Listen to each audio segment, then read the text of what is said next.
Hello everyone. Today in this video we are going to continue our topic non-homogeneous partial differential equation. Okay, so we have to solve this question. Find the general solution of the following PDE. PDE हमें क्या given है? R minus Q is equal to minus of Z plus X square Y. ठीक है, R यहाँ पे क्या है? R हम किसके लिए यूज करते हैं? R होता है curl square Z by curl X square, right? And Q हम यूज करते हैं curl Z by curl Y के लिए. तो यहाँ पे ये जो इक्वेशन है given PDE is,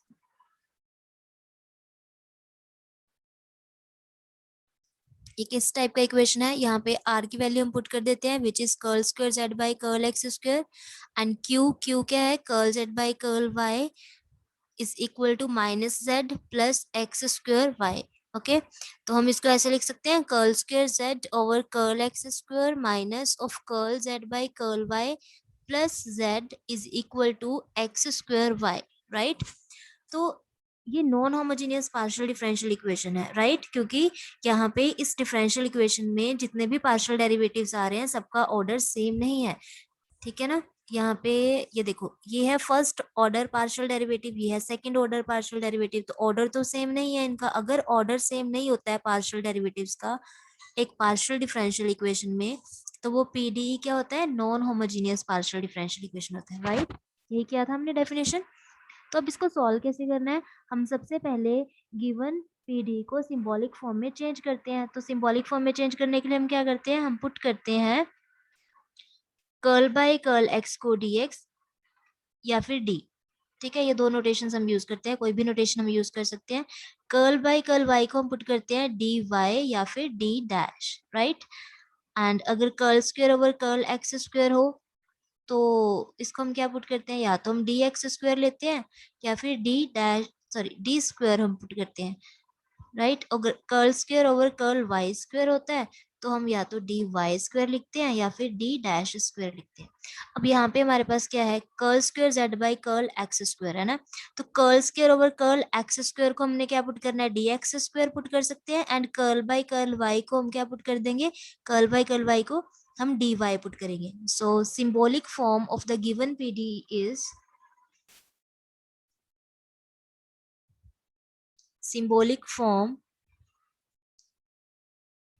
of given PDE is, तो यहाँ पे हमने curl square over curl X square को क्या पुट करना है? D X square. तो डी एक्स स्क्वायर साथ में जेड आएगा यहाँ पे, D X square Z. Next term क्या है यहाँ पे? Minus of curl by curl Y को हम डी वाई पुट करेंगे तो ये आएगा D Y Z plus Z, है ना? D Y Z plus Z. And यहाँ पे क्या है? X square Y. एंड यहाँ पे नेगेटिव साइन है, नेगेटिव साइन है.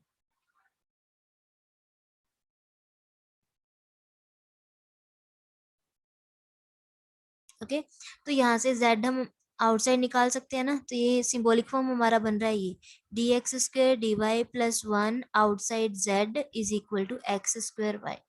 तो जब भी non homogeneous partial differential equation को हम सॉल्व करते हैं तो मैंने बताया था टू केसेस बनते हैं हमारे पास यहाँ पे. या तो z का जो कोएफिशिएंट होता है वो लीनियर फैक्टर्स में ब्रेक हो जाता है ना, या फिर ये लीनियर फैक्टर्स में ब्रेक नहीं होगा. दो केसेस बनते हैं. तो लीनियर फैक्टर्स में अगर z का कोएफिशिएंट ब्रेक होता है तो इस टाइप के क्वेश्चन से कैसे डील करना है ये हम ऑलरेडी डिस्कस कर चुके हैं. तो अब ये सेकेंड टाइप है. तो यहाँ पे जो z का कोएफिशिएंट है ना, इसको हम लीनियर फैक्टर में ब्रेक नहीं कर पा रहे हैं, ठीक है? ये इसको रिड्यूस नहीं किया जा सकता और कि ये इस टाइप के फैक्टर्स नहीं बन पा रहे हैं.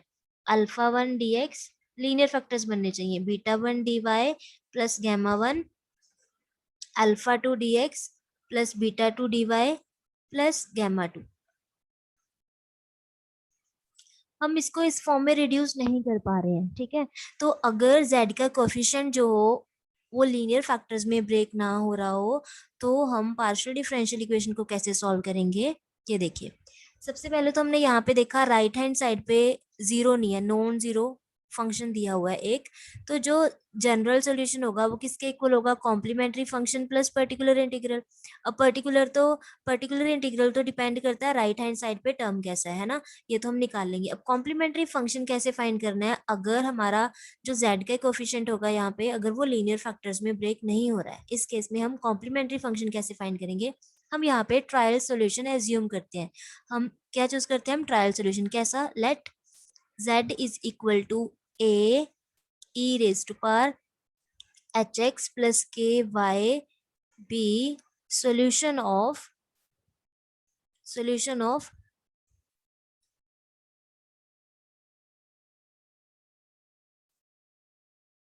this differential equation। कैसे चूज करते हैं हम एक ट्रायल सॉल्यूशन एज्यूम करते हैं, कब, अगर z का जो कोएफिशिएंट हो अगर वो लीनियर फैक्टर में ब्रेक नहीं हो रहा है तो हम ऐसा सॉल्यूशन एज्यूम करते हैं, let z is equal to a e raised to power hx plus ky be solution of this partial differential equation. यहाँ पे लेफ्ट हैंड साइड जो होती है वो तो एज इट इज चूज करना है, और राइट हैंड साइड पे जो भी फंक्शन हो हमें वो कंसिडर नहीं करना, हम जीरो लिखते हैं यहाँ पे, ठीक है, जीरो के कोरेस्पॉन्डिंग हम ये सॉल्यूशन चूज कर लेते हैं। अगर ये गिवन ये जो हमारा पीडी है इसका सॉल्यूशन है तो ये इसको सेटिस्फाई भी करेगा, है ना। अगर हमने माना है this is solution of this PDE, तो यहाँ पे हम z की वैल्यू पुट कर सकते हैं, ये इसको सेटिस्फाई भी करेगा। तो यहाँ से क्या आएगा, dx square minus of dy plus 1, and यहाँ पे हम z की वैल्यू पुट कर सकते हैं which is a e raise to power hx plus ky is equal to 0।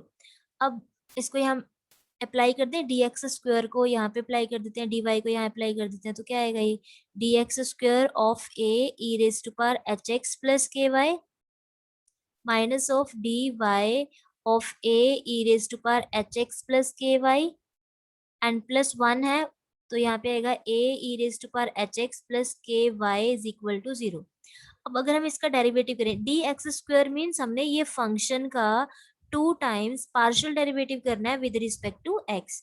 तो 1 टाइम हमने अभी आउटसाइड ऐसे ही रखा है, dx एक dx इस पे अप्लाई कर दिया, dx means partial derivative with respect to x, तो इसका डेरिवेटिव कर दिया विद रिस्पेक्ट टू x, तो क्या होगा a e raise to power hx plus ky, और जब आप ये पावर का डेरिवेटिव करोगे विद रिस्पेक्ट टू x करोगे तो h आएगा ना,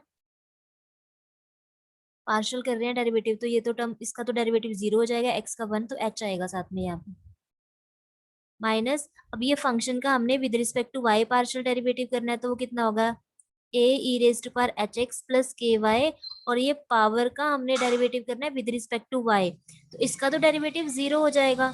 अब जब आप ये टर्म का डेरिवेटिव करोगे विद रिस्पेक्ट टू y, तो यहाँ पे आंसर कितना आएगा, k आएगा ना यहाँ पे, और ये लास्ट टर्म जो है वो एज इट इज लिख देंगे हम a e raise to power hx plus ky is equal to 0, right.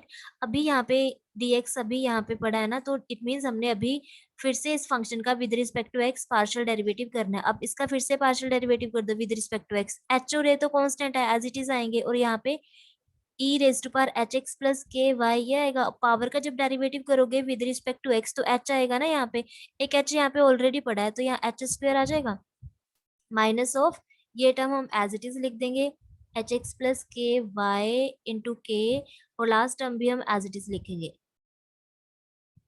अब आप देख रहे हो ये जो इक्वेशन है इससे a e raise to power hx plus ky common आ रहा है, यहाँ पे भी है, यहाँ पे भी है, यहाँ पे भी है, तो ये हम कॉमन निकाल लेंगे, ठीक है। हमने a e raise to power hx plus ky जब कॉमन निकाला तो यहाँ पे रिमेनिंग टर्म्स क्या है, यहाँ पे आ रहा है h square minus k plus 1 is equal to 0, क्या आ रहा है H square minus K plus 1 is equal to 0। अब या तो ये एक्सप्रेशन 0 होगा या ये टर्म 0 होगी, ये 0 हो नहीं सकती, ये 0 हो नहीं सकती, क्योंकि अगर हमने a e raise to power hx plus ky को ही 0 ले लिया तो फिर तो हमारा जो z है वही 0 हो जाएगा, वो तो हम ट्रिवियल सॉल्यूशन की बात करने लग गए हैं। फिर तो हमने क्या ले लिया, हमने z को ही 0 ले लिया, वो पॉसिबल नहीं है यहाँ पे, ये नॉन नॉन जीरो सोल्यूशन होता है जो हम यहाँ पे कंसिडर करते हैं।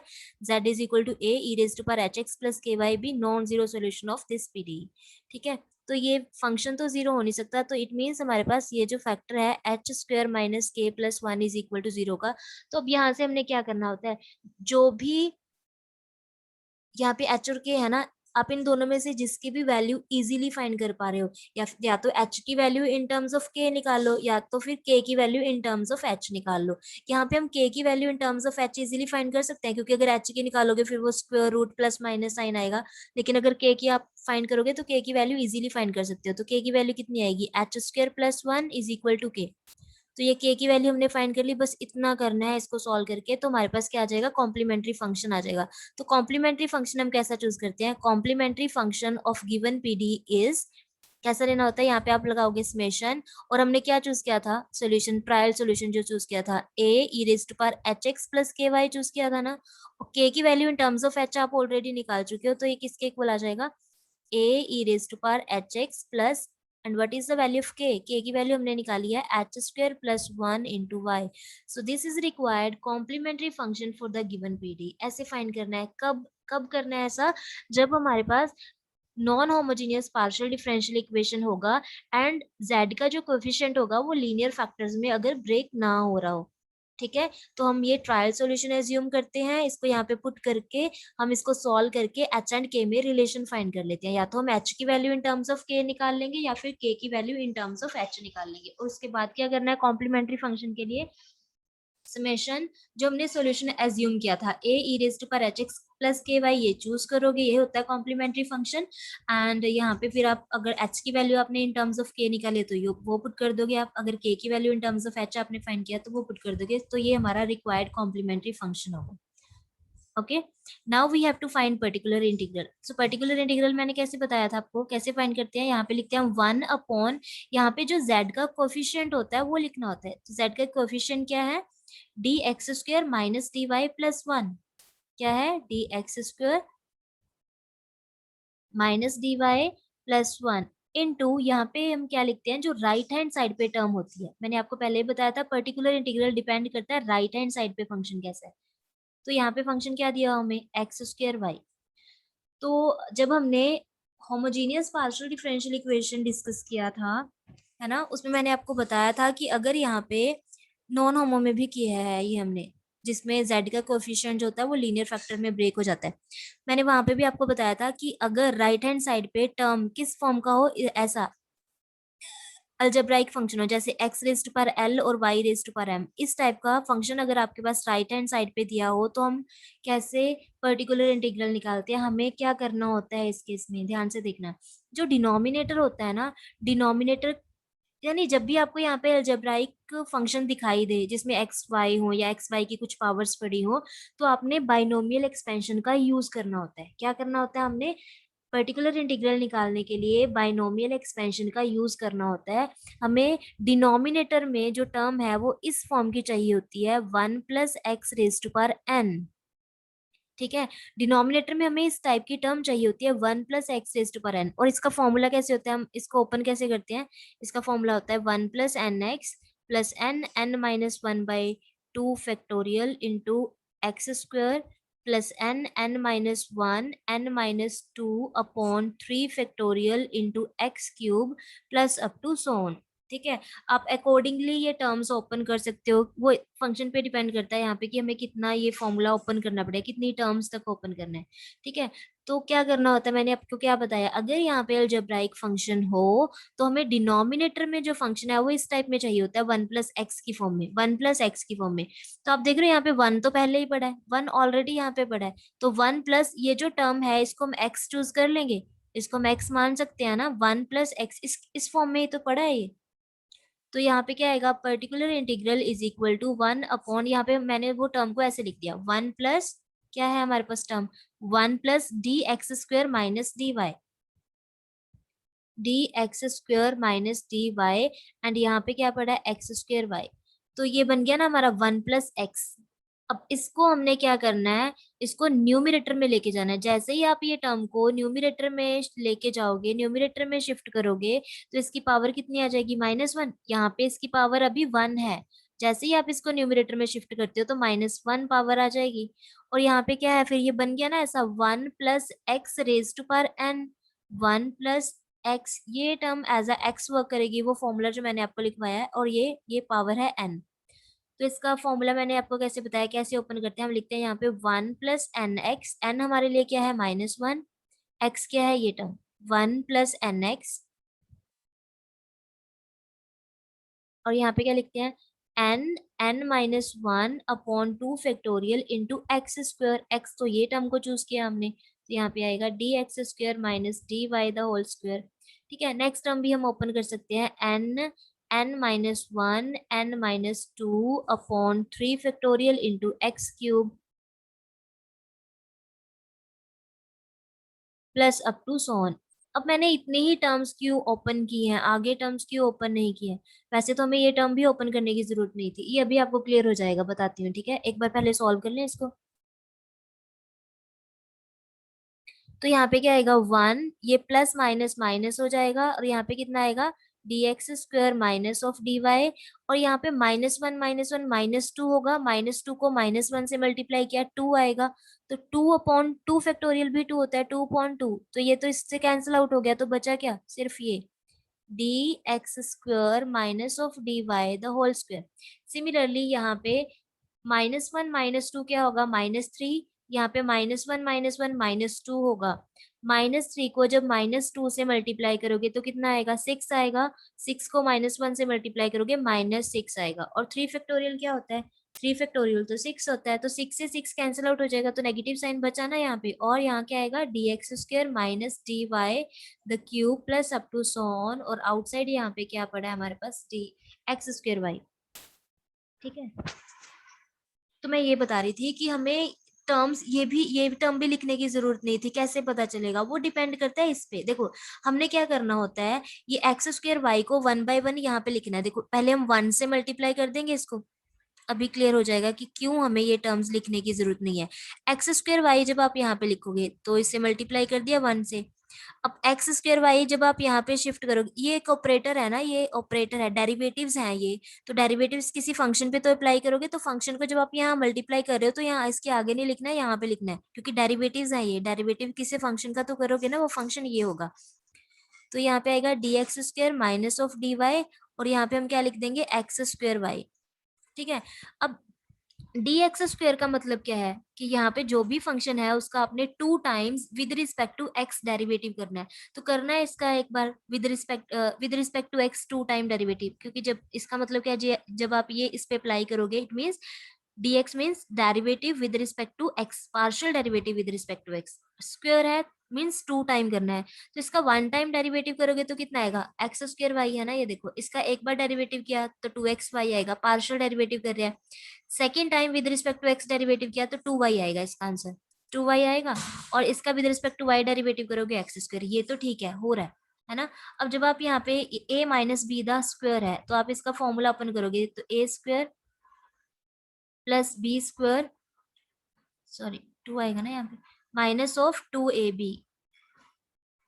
ये टर्म आएगी, ये टर्म आएगी, और इसको ओपन कर दिया और इसको यहाँ पे मल्टीप्लाई कर दिया। अब देखो मैंने आपको ये बता रही थी, ये फंक्शन है, इसका जब हमने with respect to X 1 time derivative किया तो ये आया, 2 टाइम डेरिवेटिव किया तो ये आया, जब आप third time with respect to X derivative करने लगोगे इसका, वो तो 0 होगा, इसका डेरिवेटिव 0 हो जाएगा। तो आप देख रहे हो कि जो नेक्स्ट नेक्स्ट जो ये इक्वेशन हमने लिखी है, ये जो टर्म है, इसको जब हमने ओपन किया इसमें डी एक्स रेस्ट पर 4 आ रहा है, यानी इस फंक्शन का हमें 4 टाइम्स डेरिवेटिव करना पड़ेगा। हमने देखा 3 टाइम डेरिवेटिव करने पे ही इसका आंसर 0 आना स्टार्ट हो जाता है, 0 आंसर देता है ये, तो 4 टाइम करने पे तो वैसे ही 0 आएगा, है ना, तो हमें ये टर्म लिखने की जरूरत ही नहीं थी। ऐसे ही डी वाई स्क्वायर है, अगर आप ये फंक्शन का आप इसको यहाँ पे अप्लाई करोगे ना, यानी इस फंक्शन का आपने with respect to Y 2 time derivative करना है यहाँ पे, तो 1 टाइम जब आपने with respect to Y derivative किया इसका, ये फंक्शन है ना, इसका 1 time with respect to Y derivative किया तो एक्स स्क्वायर आएगा, second time with respect to Y derivative करने लगेगी आंसर 0 आ जाएगा, तो ये फिर से 0 आंसर दे रहा है। और यहाँ पे क्या है, पहले जो गिवन फंक्शन है उसका with respect to Y derivative करना है, इसका with respect to Y derivative करोगे एक्स स्क्वायर आएगा, फिर एक्स स्क्वायर का आपने 2 time with respect to X derivative करना है, तो कितना आएगा 2 आ जाएगा, तो ये टर्म की नीड है हमें, इस टर्म की नीड है। लेकिन आगे आप देख रहे हो यहाँ पे क्यूब है तो डी एक्स की पावर 6 आएगी, डी वाई क्यूब आएगा, A cube B cube 3a square B, जब आप ये फॉर्मूला अप्लाई करोगे, तो जब आप ये टर्म्स को इस टर्म पे अप्लाई करने लगोगे तो सबका आंसर 0 आ रहा होगा, तो हमें नीड नहीं थी ये टर्म लिखने की, क्योंकि जब आप डेरिवेटिव्स करोगे ना हायर पावर्स ही आ रही हैं वहां पे, तो वो 0 बना देंगी। आई होप ये आपको क्लियर हो गया होगा। तो ये अब मुझे ये लिखने की जरूरत ही नहीं है कि मैं इसका फॉर्मूला ओपन करूं और फिर इसको इससे मल्टीप्लाई करूं, नहीं करने की जरूरत है क्योंकि वो जीरो ही आने वाला है। अब इसको सॉल्व कर लेते हैं। Particular integral is equal to, यहाँ पे आ रहा है हमारा एक्स स्क्वायर वाई, एंड यहाँ पे क्या है minus of D X square of this function, यानी इस फंक्शन का 2 times with respect to X derivative करके लिखना है हमने आंसर। तो इसका 2 टाइम डेरिवेटिव करोगे क्या आ रहा है, 2y आ रहा है ना। पहले 1 टाइम डेरिवेटिव करके देखो इसका विद रिस्पेक्ट टू एक्स, फिर 2 टाइम करोगे तो कितना आएगा, 2y आएगा इसका आंसर। तो जब ये इस पे यहाँ पे अप्लाई किया डेरिवेटिव तो 2y आंसर आ रहा है, तो माइनस ऑफ 2y आएगा। ये देखो माइनस साइन मैंने एज इट इज लिख दिया, यहाँ पे क्या आ जाएगा 2y। नेक्स्ट टर्म यहाँ पे है dy, derivative of this function with respect to y partially, with respect to y partial derivative करोगे तो एक्स स्क्वायर आएगा इसका आंसर। यहाँ पे नेगेटिव साइन है और यहाँ पे क्या आ रहा है एक्स स्क्वायर। आगे यहाँ पे पॉजिटिव साइन है। अब अभी बताया था इस फंक्शन का जब हम ये 4 time with respect to X derivative करेंगे तो डेरिवेटिव जीरो होगा। इसी फंक्शन का जब हम 2 time with respect to Y derivative करेंगे जीरो होगा, तो लिखने की जरूरत नहीं है, 0 + 0 0, देन माइनस 2, और यहाँ पे क्या है D X square Y of this function. इसका मतलब क्या है, इसका मतलब है पहले with respect to Y derivative करो इसका, तो कितना आ जाएगा एक्स स्क्वायर, फिर एक्स स्क्वायर का with respect to X 2 time derivative करो, यहाँ पे डी एक्स स्क्वायर है ना, तो एक्स स्क्वायर का जब 2 टाइम डेरिवेटिव करोगे तो फर्स्ट टाइम डेरिवेटिव करोगे 2x आएगा, सेकेंड टाइम करोगे 2 आएगा, तो इसका आंसर कितना आने वाला है 2। और आगे की टर्म्स हमने लिखी नहीं क्योंकि वो जीरो बनने वाली है। सो पर्टिकुलर इंटीग्रल कितना आ जाएगा यहाँ से, X square Y minus of 2y plus X square minus of 4। ये आ रहा है हमारा required particular integral for the given PDE. Okay, तो बस यहाँ तक ही सॉल्व हो सकता था, ये तो हमने सॉल्व कर लिया है। तो अब जनरल सॉल्यूशन मैंने आपको बताया था कैसे लिखते हैं जनरल सॉल्यूशन। अगर राइट हैंड साइड पे पार्शियल डिफरेंशियल इक्वेशन के नॉन जीरो फंक्शन हो तो जनरल सॉल्यूशन 2 सॉल्यूशन कंटेन कर रहा होता है, complementary function and particular integral. So complementary function हमने निकाला था, कितना आ रहा था, summation a e raise to power hx plus, क्या फाइंड किया था हमने, hx plus H square plus 1 into Y, यही था complementary function, H square plus 1 into Y, right. ये कॉम्प्लीमेंट्री फंक्शन है, प्लस क्या लिखना है particular integral, and what is the value of particular integral, x square Y minus 2y plus X square minus 4। So this is required answer, this is required general solution for the given PDE.